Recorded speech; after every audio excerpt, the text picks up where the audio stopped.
Meus irmãos, a paz do Senhor. Amém. Podeis vos assentar.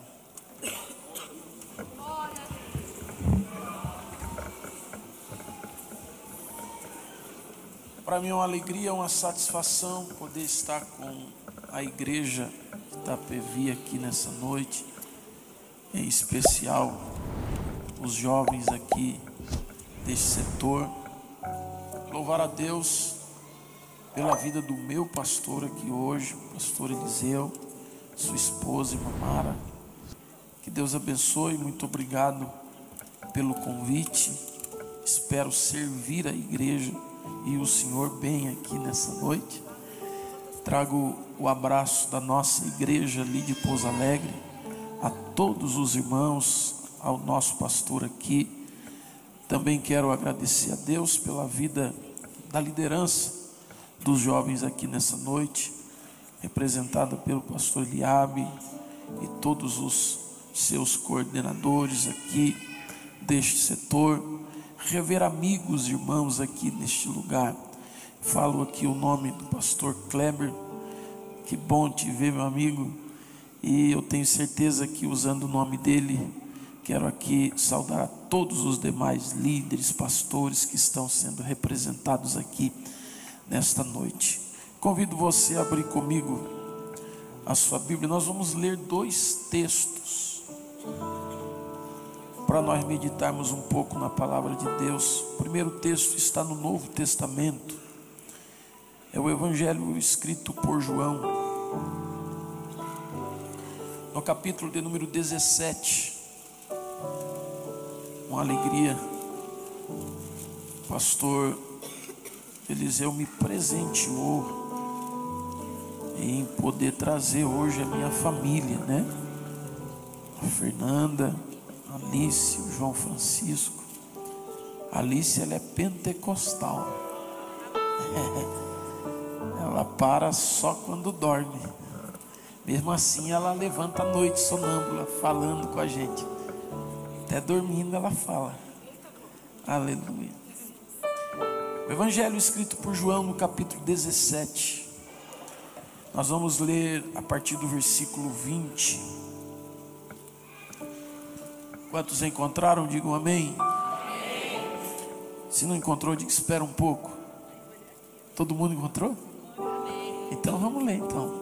Olha lá, tem até no telão.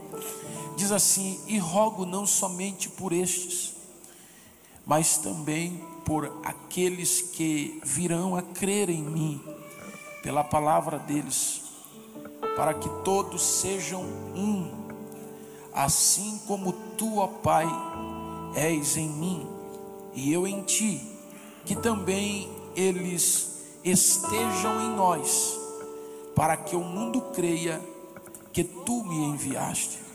Eu lhes dei a glória que me deste, para que sejam um, assim como nós somos um, eu neles e tu em mim, para que eles sejam levados para a plena unidade, a fim de que o mundo reconheça que me enviaste e os amaste, assim como me amaste. Agora vamos ler um texto que está no livro dos Salmos, o Salmo de número 133. O Salmo de número 133.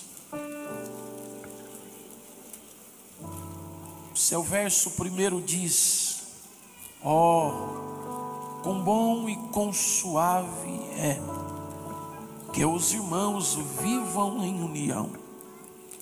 É como óleo precioso sobre a cabeça, que desce para a barba de Arão, e desce sobre a gola das suas vestes, como o orvalho do Hermon, que desce sobre os montes de Sião. Ali o Senhor ordena a bênção e a vida para sempre. Amém.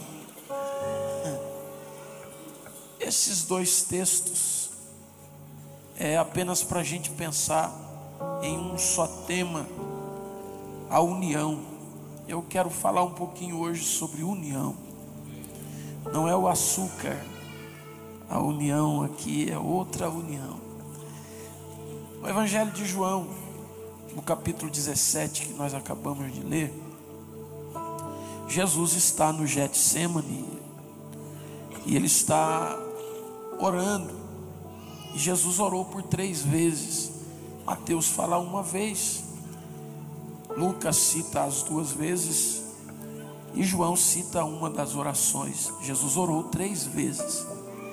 Cada evangelista avaliou qual oração em particular para eles era a mais importante que Jesus fez. Um evangelista ressaltou o momento que ele disse: Pai, passa de mim este cálice, todavia seja feita a sua vontade. O outro evangelista destacou aquilo que nós consideramos como a oração sacerdotal, quando Jesus fala com o Pai em secreto. Tudo começou no capítulo de número 13 do Evangelho de João, porque no capítulo 13 Jesus convida os discípulos a irem no cenáculo, e ali Jesus vai realizar um culto no cenáculo. Aquele culto não é um culto comum, é um culto da despedida. Jesus quer tentar criar um compêndio teológico e suprimir de alguma forma e esgotar todos os recursos de ensino que ele pudesse em 2 horas de culto. Tinha assuntos muito importantes que Jesus não tinha dito até aquele momento, mas no cenáculo Jesus resolve fazer isso. O culto no cenáculo é dividido em 2 partes. A primeira parte é Jesus gastando ou investindo 1 hora do seu tempo tentando convencer Judas a não praticar aquilo que ele praticou. Jesus chega no cenáculo e quando ele entra no cenáculo, Judas está sentado à mesa junto com os 11. E a Bíblia vai dizer que Jesus, e chegado a hora, diz o texto, assentou-se à mesa Jesus e os 12.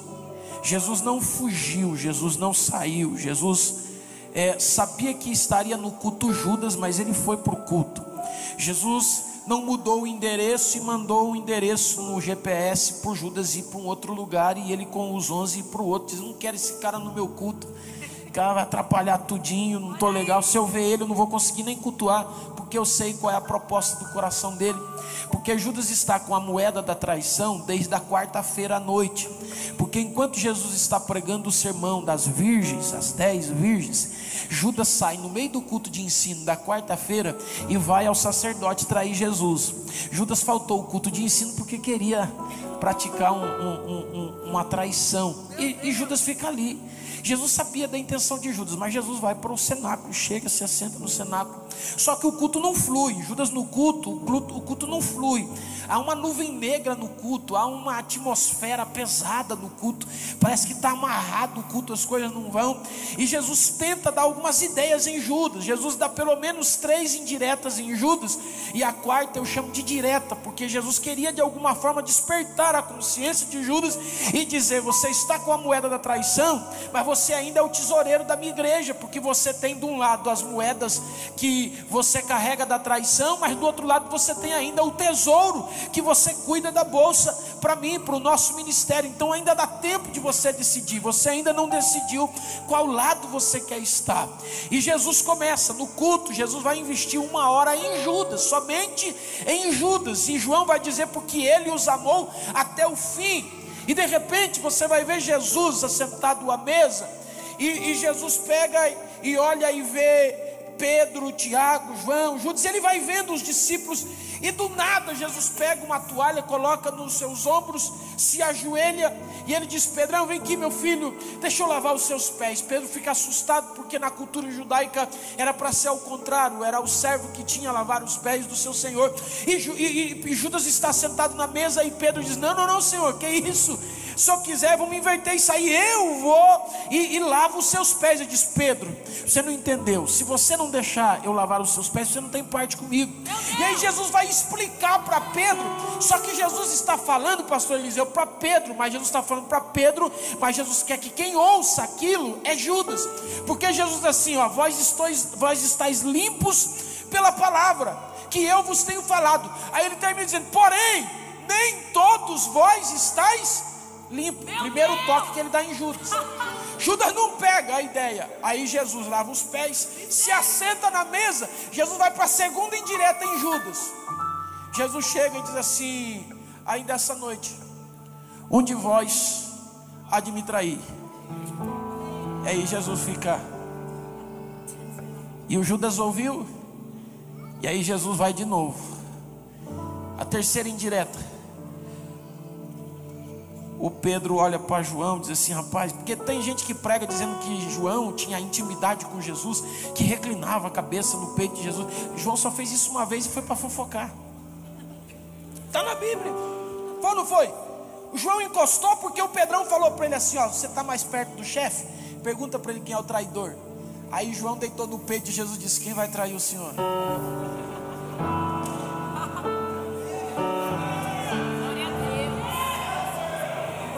Nem todo mundo que reclina a cabeça no teu peito tem intimidade. Às vezes só quer fofocar.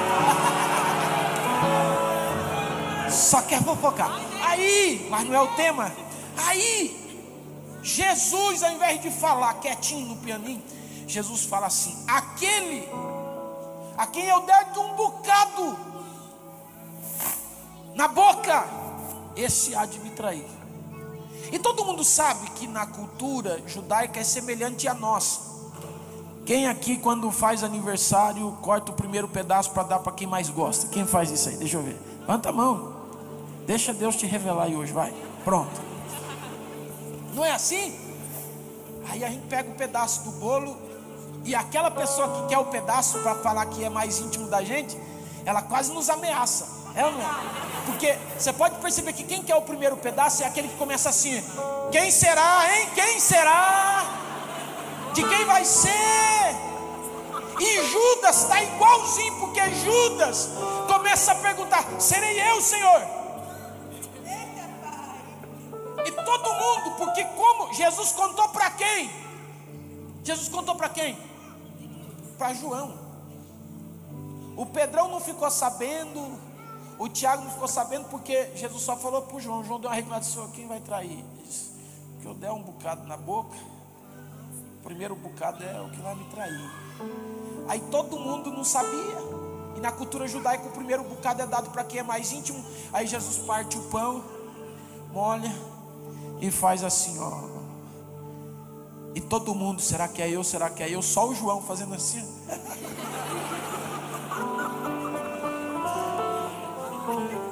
E Jesus vai bem em Judas. E essa foi a última indireta de Jesus em Judas. Jesus por 4 vezes investe uma mensagem para dizer para Judas: não faz isso, camarada. Não pratica isso. Os nossos cultos são divididos em 2 partes. A primeira parte é Jesus te convencendo no louvor, na palavra, dizendo: não faz isso. Porque todos nós viemos para a igreja quase que sempre carregando as moedas daquilo que nós possivelmente podemos trair e o bom tesouro de Cristo. Mas é num culto como esse que a gente pega e lança fora as moedas da traição e permanece com o tesouro de Cristo. Porém Judas não fez isso. A Bíblia diz que Jesus entende que Judas não iria mudar de pensamento.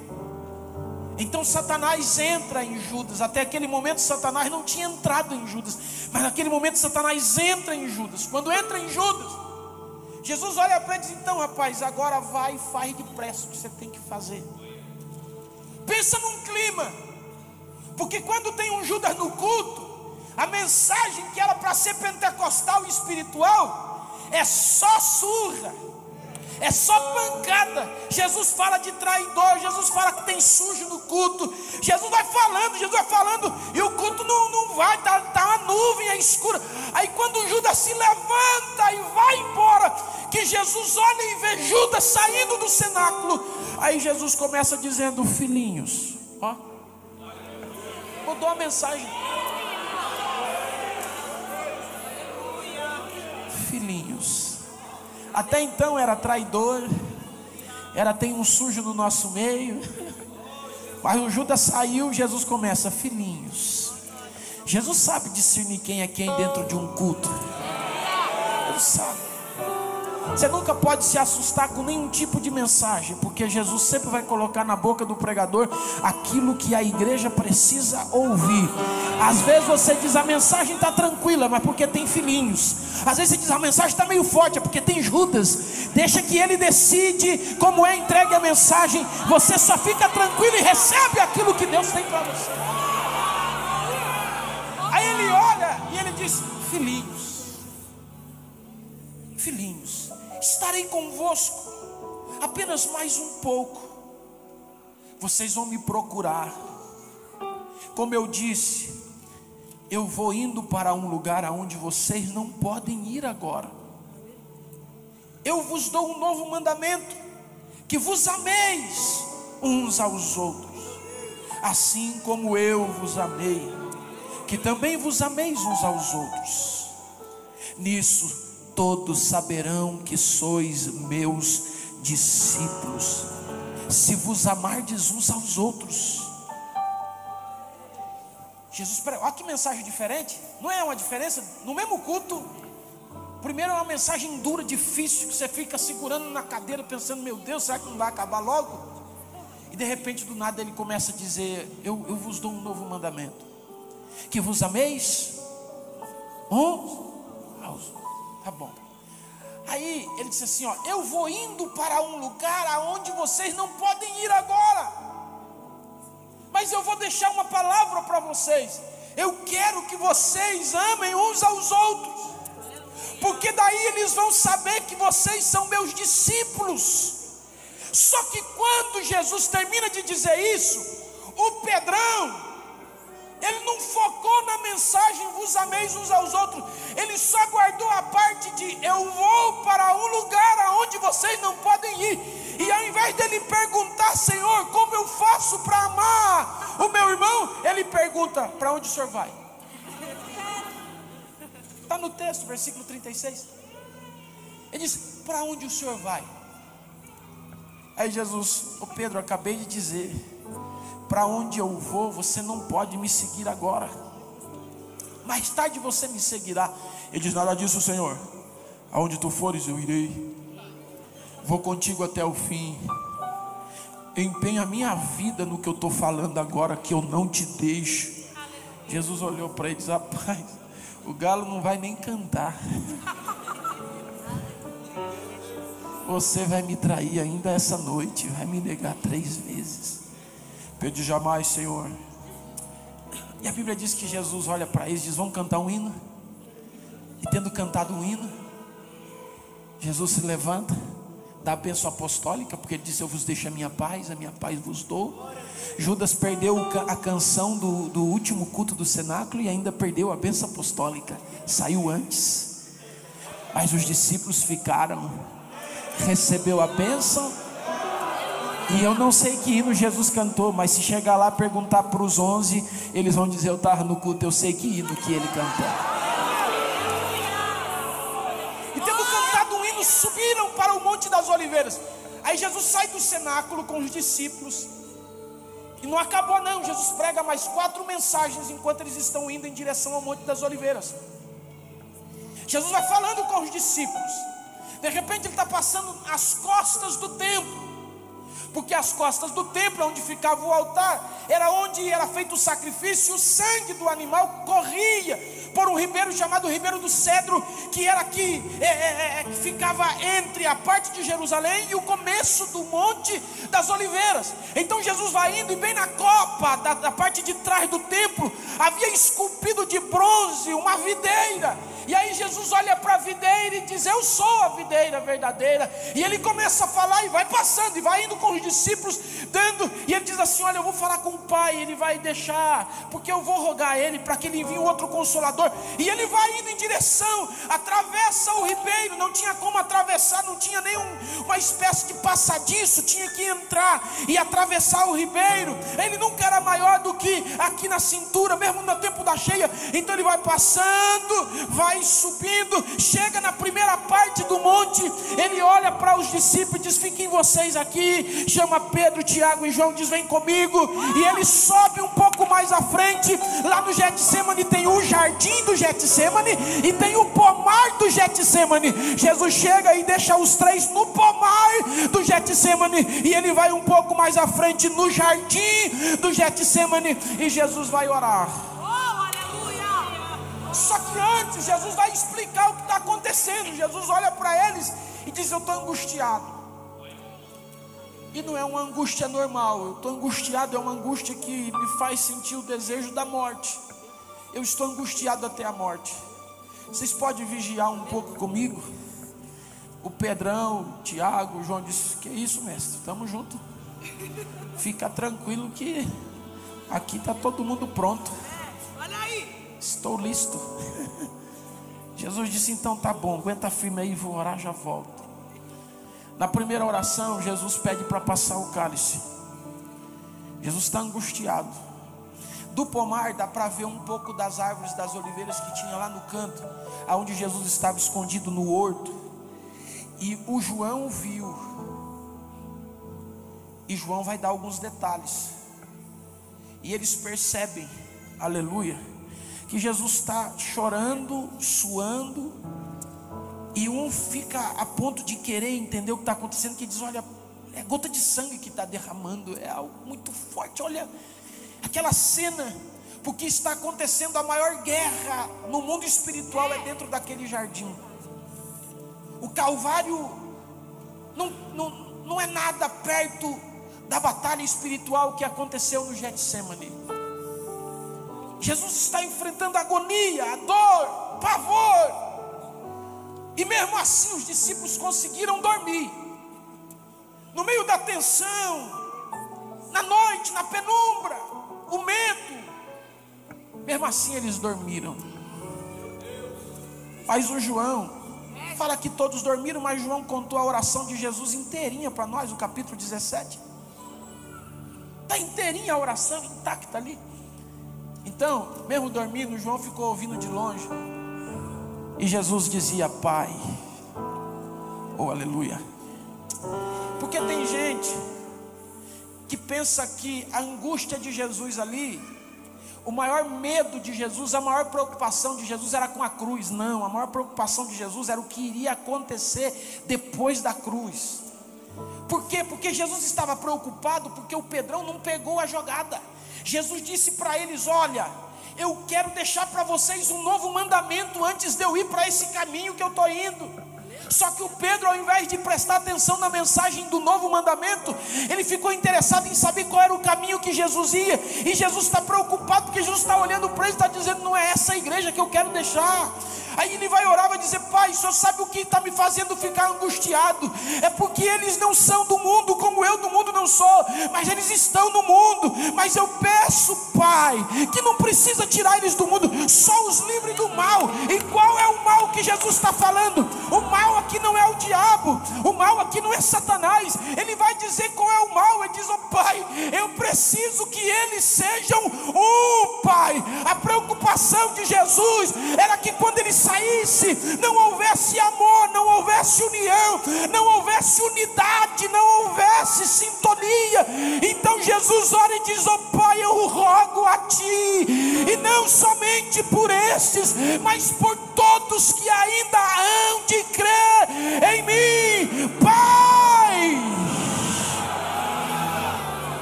Oh Pai, Pai. Aí ele vai dizer: Pai, eu rogo para que todos eles sejam um, assim como Tu, ó Pai, és em mim e eu em Ti, que eles sejam e estejam em nós. Pai, eu dei a glória para eles.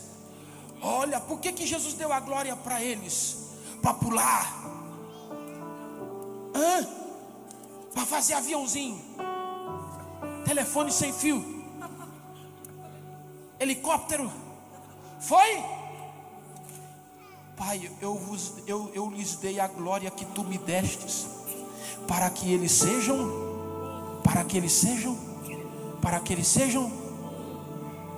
diga: Deus te deu poder para se tornar um comigo. Aleluia.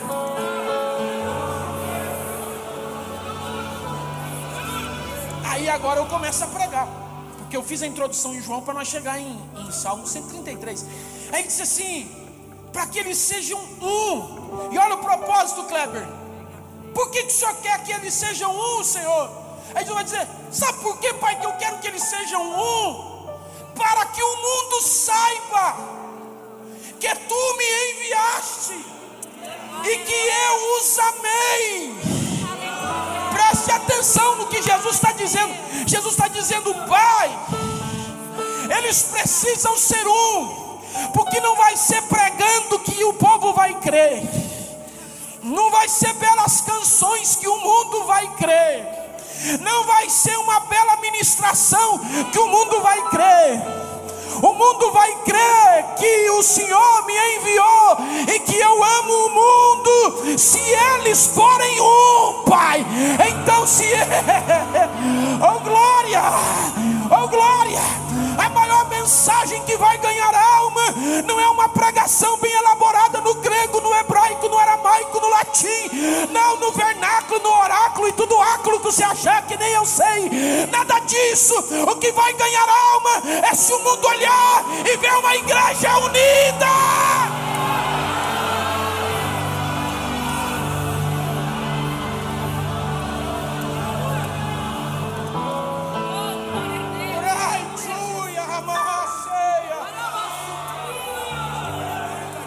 Não adianta pregar bonito, cantar bonito, não adianta reunirmos grandes corais, não adianta fazermos grandes eventos de impacto se você não é unido com o seu irmão, se você não se dá bem com a sua irmã, se você não tem diálogo, se você não tem intimidade e relacionamento.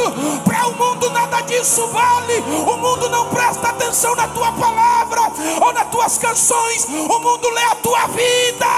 E Jesus olhou e disse: Pai,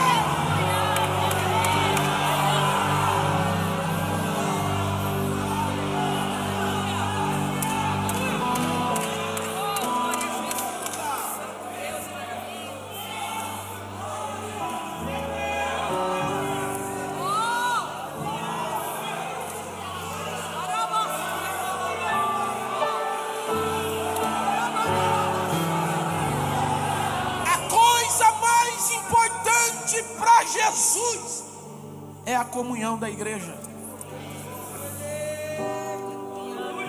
Porque Jesus morreu na cruz para a união da igreja. Jesus fez o maior investimento da eternidade só para ver a igreja unida. Você sabe que é dado todo o poder para Jesus, sim ou não? Sim. Aí ele pega todo o poder que foi dado a ele e diz: foi me dado todo. Ele fala isso para os discípulos caminhando em direção ao Ribeiro do Cedro. Ele diz: só foi me dado todo o poder no céu. Está falando com os discípulos. Aí quando ele vai orar, ele disse: Pai, sabe aquela glória que tu me deste? Meu Deus,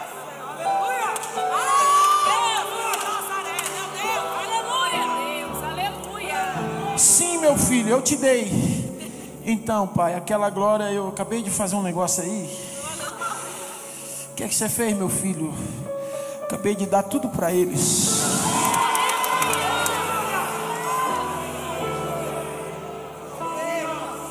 Meu filho, mas com que intuito você fez isso? Eu fiz isso, Pai. Eu lhes dei a glória que tu me destes, para que eles sejam um.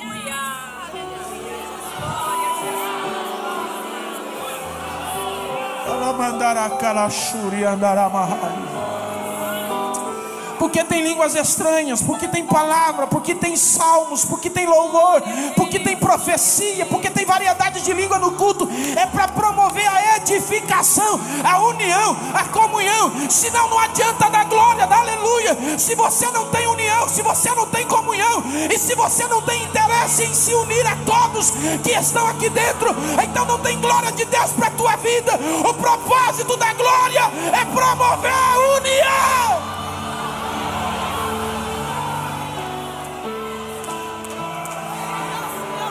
por que promover união?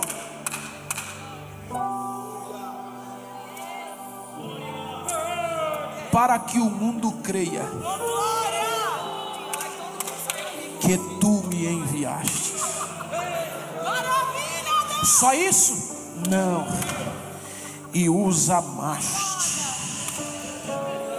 Oh, aleluia.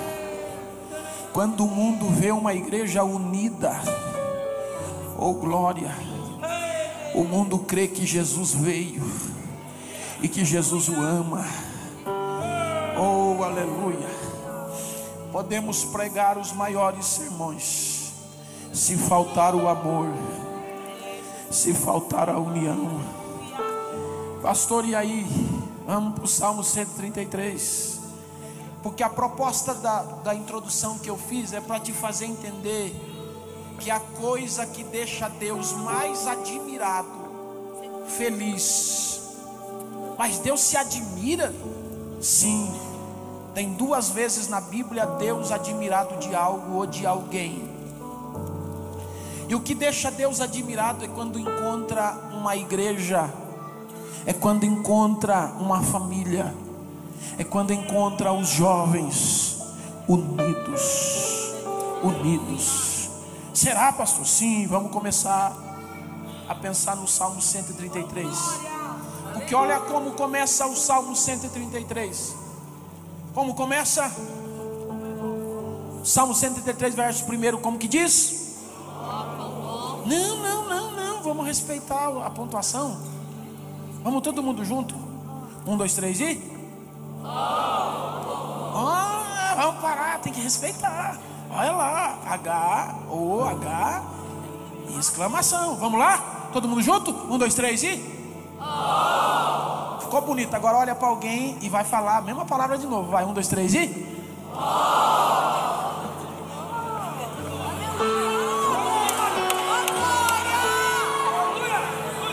Deus, pastor, está lá no céu olhando para a terra.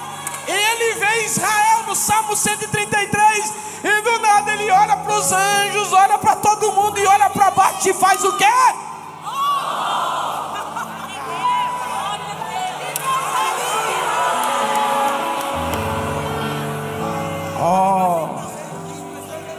O que é o ó? Ó é uma interjeição. A língua portuguesa é uma interjeição. E o que é interjeição? É quando alguém vê algo que lhe causa espanto ou admiração.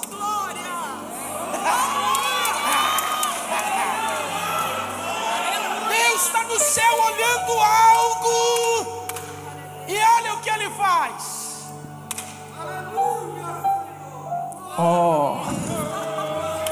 Eu só vi isso na Bíblia 2 vezes. A primeira está no Salmo 133. A segunda está em Marcos 7 ou Mateus 15.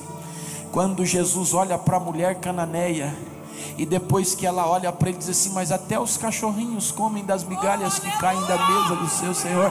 Aí Jesus olha para ela e faz: grande é a tua fé. Só tem 2 coisas que causam admiração em Deus. Uma é a comunhão, a outra é a nossa fé. Agora vamos lá no Salmo 133. Ele diz assim: e o que é que causa admiração em Deus?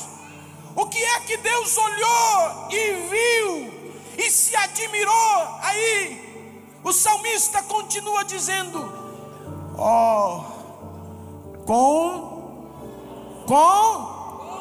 bom no hebraico aqui vem de algo desejado. Olha o que Deus está fazendo. Deus está olhando e dizendo: bom. É como se Deus estivesse dizendo assim: o quanto eu desejei ver isso.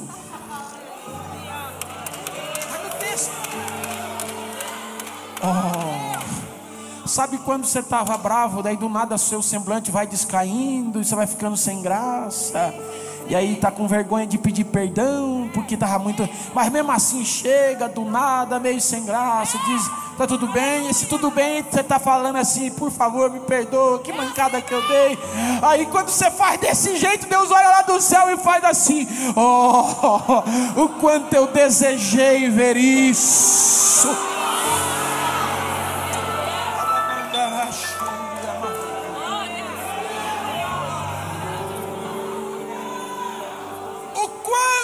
Desejei, o maior desejo de Deus é te ver unido. Quer entristecer Deus é viver em intrigas, porfias, pelejas. Não, Deus se entristece. A morte de Cristo foi em vão. Cristo está no Getsemane, preocupado não com a cruz, mas como vai ficar a igreja depois da sua partida. E quando ele está lá no céu assentado à direita do Pai, e olha para a terra e vê uma igreja unida, olha um para o outro e diz: oh, o quanto eu desejei isso. Foi para isso que eu morri na cruz.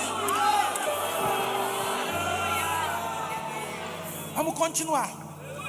Oh, quão bom, quanto eu desejei.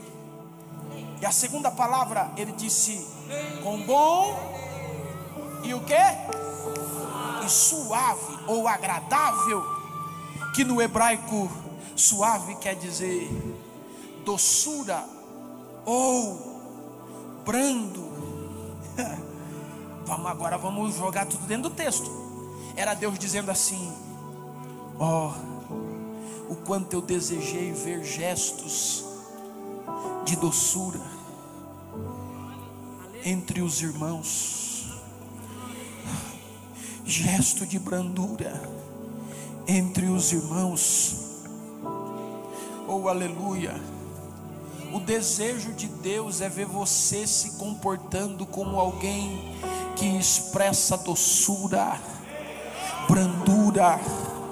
Você precisa ter um espírito brando. Você precisa aprender. Oh, aleluia. Que jeito você tem tratado o teu pai, a tua mãe, o teu irmão, na truculência? De que jeito você tem tratado a tua família? De que forma? Se Deus olhar do céu para a terra hoje e ver você na tua casa, na igreja, no teu trabalho, na rua, Deus vai dizer: oh, Deus vai fazer como fez com Miqueias, dizer: não quero nem ouvir mais o louvor, não quero nem ouvir o estrépito do barulho dos seus instrumentos, eu não quero mais nem saber do que está acontecendo. Qual é a impressão que você tem causado em Deus? O tema da mensagem de hoje é a igreja que causa admiração em Deus. Qual é a igreja que causa admiração em Deus? É a igreja que vive em comunhão, em união, com atitudes e gestos de doçura.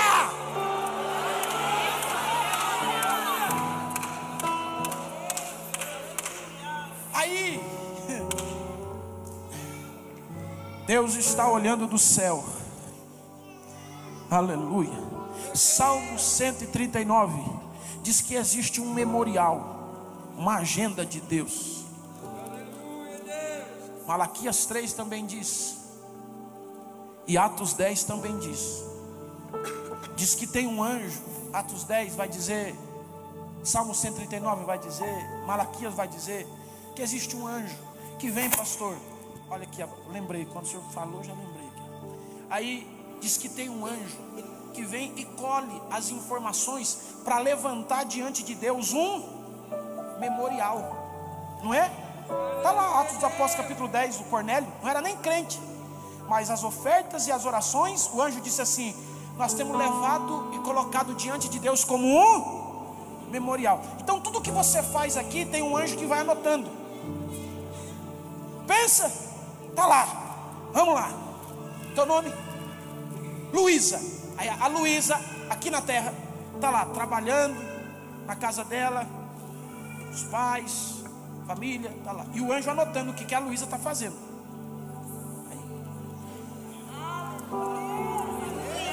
anjo pega e vamos lá. O anjo chega e traz diante de Deus. Aí Deus olha. E Deus olhando para Luísa, o que Deus vai fazer?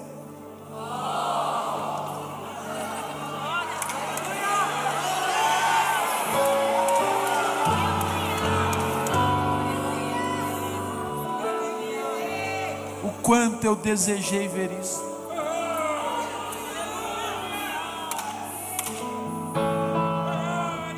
Duas coisas. Próximo verso. É como o óleo precioso que desce.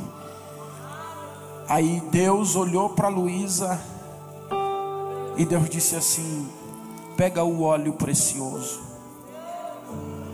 Pastor, mas que óleo precioso é esse? Êxodo 30, está lá. O óleo precioso. E o que era o óleo precioso? Era o óleo que era usado só para a tenda da congregação, para os utensílios sagrados e para a unção sacerdotal. Só. E o próprio texto no versículo 33 vai terminando dizendo assim, do Êxodo 30, ele vai dizendo assim: é o seguinte, se usar esse óleo precioso em qualquer coisa que não seja dentro da casa de Deus e consagrado ao Senhor, este será expulso do arraial. Porque precioso é ao Senhor. E por que aquele óleo era precioso? Porque aonde aquele óleo descia, consagrava aquilo ao Senhor. Ninguém poderia usar em outra coisa a não ser na casa do Senhor, ou para as coisas do Senhor. Ai de quem tocasse. Todo mundo sabe a história de Belsazar. Todo mundo sabe o porquê ele se deu mal. Foi porque pegou aquilo que era sagrado, consagrado com óleo precioso. Não podia. Sabe o que Deus está dizendo? Deus olhou para Luísa e fez: o quanto eu desejei ver ela tendo atitudes de doçura na sua casa, no seu trabalho e na igreja. Aí ele diz: derrama o óleo precioso sobre ela. E o que é isso, pastor? O que é isso? É que a partir de agora o diabo pode até chegar por perto, mas não pode tocar, porque se tocar, não mexe com ela, mexe com o próprio Deus, porque o óleo precioso está sobre ela. O azeite de Deus, quando desce na igreja, é uma forma de Deus ir dizendo: eu me alegro de você, eu me alegro de você, eu me alegro de você, eu me alegro de você, eu estou feliz com você. Então agora eu te unjo, eu derramo o meu azeite sobre a sua vida. Agora ninguém te toca, ninguém mexe. E é por isso que eu não acredito em línguas estranhas com alguém que está brigado com o outro. Biblicamente não dá para acreditar, porque a glória e o azeite precioso só desce sobre alguém que tem um propósito de promover união. Aí pula, corre, mas está brigado com a mãe, com o pai, com o tio, com o primo. Não, você fez qualquer coisa. Tua língua é estranha mesmo, porque é qualquer coisa, menos do céu. Você está movido por qualquer coisa, menos pelo Espírito Santo, porque o Espírito Santo só se manifesta onde há união. Não, pastor, não é não, porque esses dias atrás eu não estava tão legal. Não, biblicamente não existe subterfúgio teológico para a gente confirmar isso aí, não. Atos dos Apóstolos capítulo 2, estavam todos reunidos no mesmo lugar, quando de repente ouviu o som, aí línguas repartidas repousaram sobre a cabeça de cada um deles, e todos foram cheios do Espírito Santo.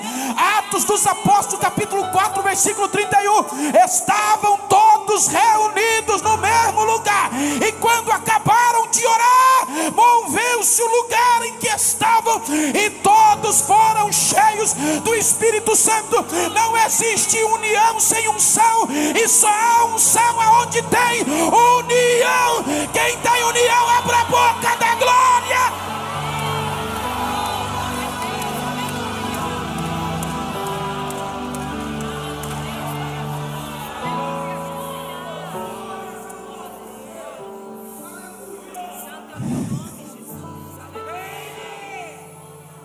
Luísa, Oh. Derramou azeite. Derramou o azeite. Vamos, para nós ganhar tempo, vamos para o verso 3. Ele disse assim: e agora? É como o orvalho. O orvalho da onde? Aonde? Do irmão.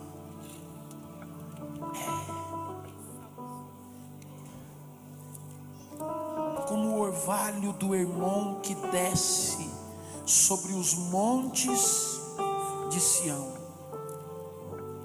O irmão fica na Síria. Fica na Síria. Ele é o mais alto. E aí tem mais 7 montes em Sião. Até chegar lá no final no Hebron. Está lá. No final. Só que o que acontece no irmão atinge diretamente a vida, a estrutura ecológica, biológica do Hebron.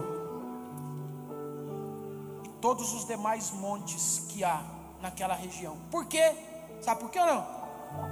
Porque o irmão, tanto o irmão quanto as outras os 7 montes, eles estão em uma região árida, não chove, o ano inteiro não tem chuva. Só que o ano inteiro, tudo que planta, nasce. Mas não chove. Como pode? Simples.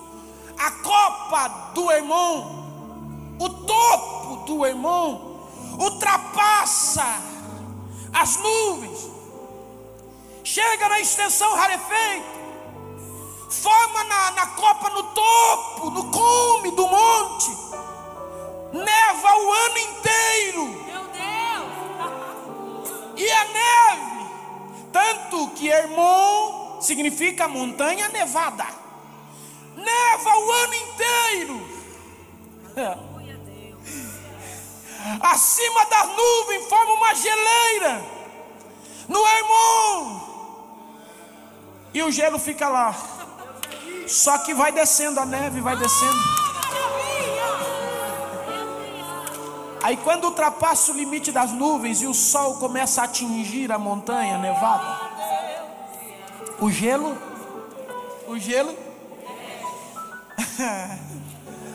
aí derrete, começa a formar riachos e rios, e vai indo.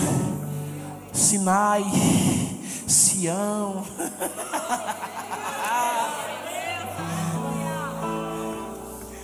E aí o que aconteceu no Hermon favoreceu os montes de Sião. E todos os montes de Sião recebem daquilo que o Hermon tem. Aí olha o que Deus está dizendo. Deus está olhando e dizendo: Luísa, com bom e com suave é como o orvalho que desce do Hermon sobre os montes de Sião. Sabe o que Deus está dizendo? Deus está dizendo o seguinte: uma igreja que é unida, mesmo que tenha alguém que está mais perto da terra, sempre vai ter alguém que está mais perto do céu, e o que está mais perto do céu vai ajudar o que está mais perto da terra, e todos. Ai, amachandara calamai. Segure a mão dele aí, no lugar que você está mesmo. Segure a mão dela aí. Segure. Diga para ele: eu não sei se você é o Hebron. Diga: mas eu sei, eu sou o irmão. Diga: eu vou mostrar para você um pouco daquilo que eu estou recebendo agora. Quem recebeu algo do céu, reparte.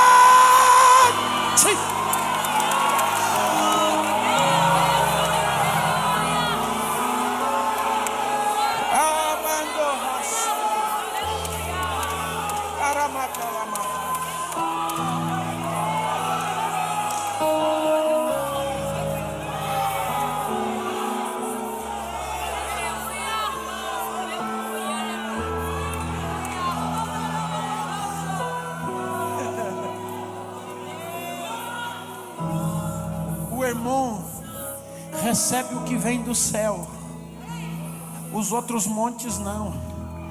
Mas o irmão pode até ficar no canto dele e dizer: eu não me misturo com esses outros montes. Mas o sol começa a bater.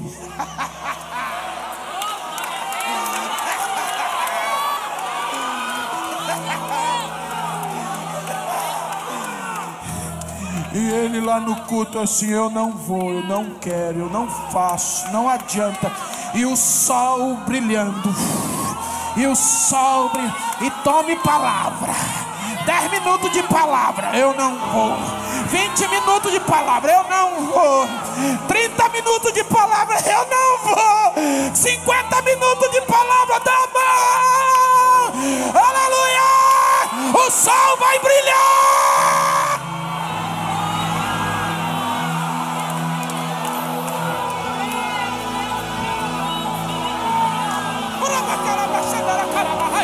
Dá um toque na mão dela, dá um toque na mão dela e diga: eu recebi do céu, eu reparto com você. Eu recebi do céu, eu reparto com você. Reparte, reparte, reparte. Quem tem, tem, tem, quem tem, quem tem, quem tem. Vai!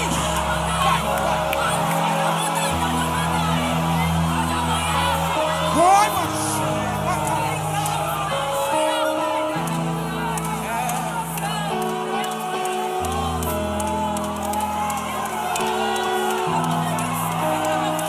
Eu até queria ajudar, mas está muito longe de mim. Deixa o sol brilhar. Você vai ver que a distância não impede de você repartir daquilo que você tem. Nunca fui lá. Você não, mas o que você recebeu já chegou lá.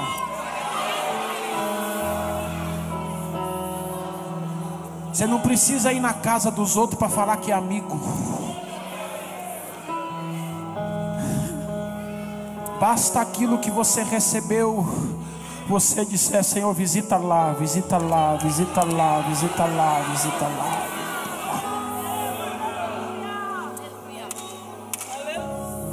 É como o orvalho do irmão que desce sobre os montes de Sião. Agora eu começo a concluir. Luísa, o anjo chegou, trouxe, mostrou para Deus. Deus olhou tudo que estava escrito sobre a Luísa. E o que Deus fez? Vamos de novo. Qual é a primeira coisa depois do ó? Derrama sobre ela? Derramou. Mas por quê? Porque eu percebi que ela é um irmão. Até quando ela não quer. Aleluia.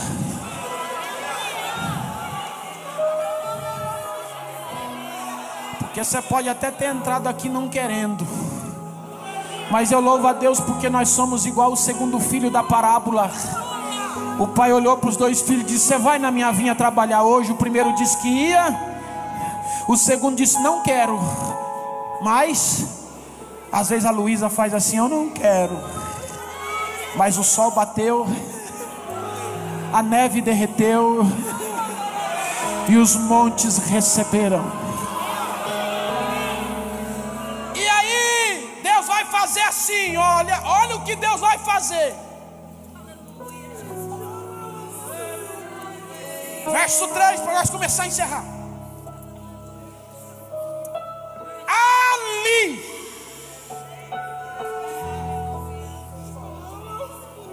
vem aqui, se deu mal de ser meu amigo aqui.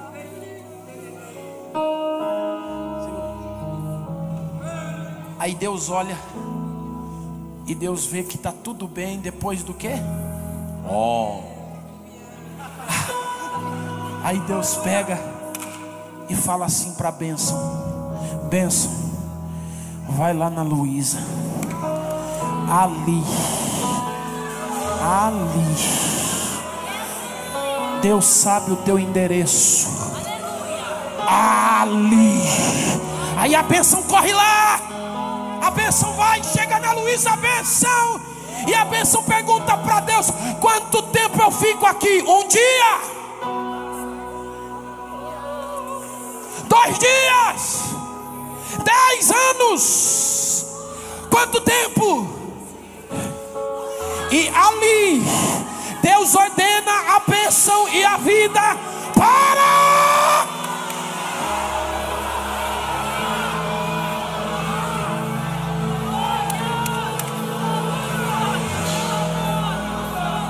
Aonde a Luísa for, a bênção vai.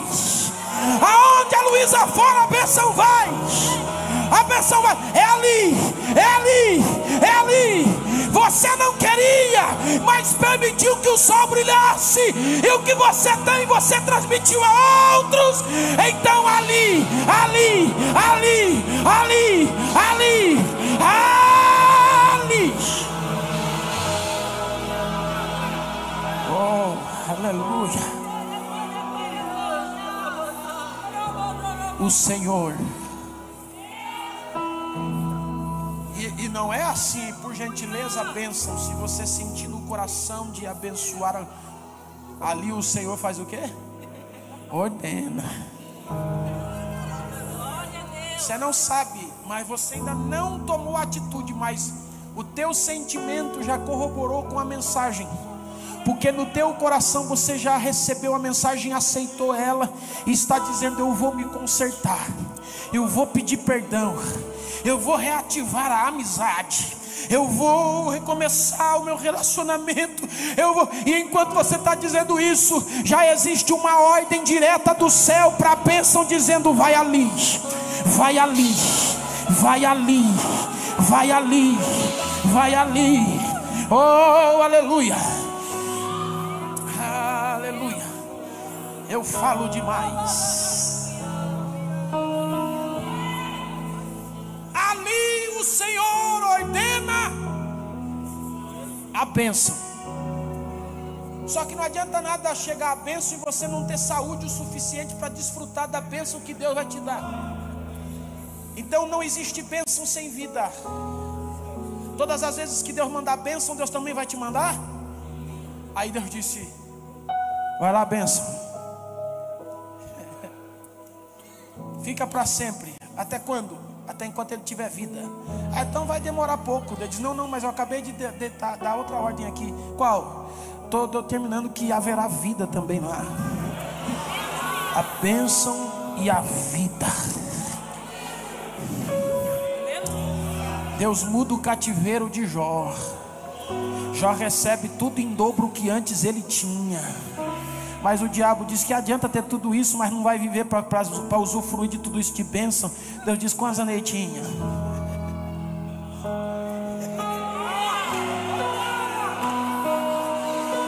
Tinha 70, Senhor. Então vai lá, multiplica, dá 140 anos de vida para ele. Para quê, Senhor? Para desfrutar da bênção. Levanta a mão quem crê em profecia à luz da Bíblia. Eu profetizo que se houver união, a bênção do Senhor virá sobre ti, a tua casa, e não vai ficar por pouco tempo, porque Deus multiplica os anos de vida sobre você nessa noite.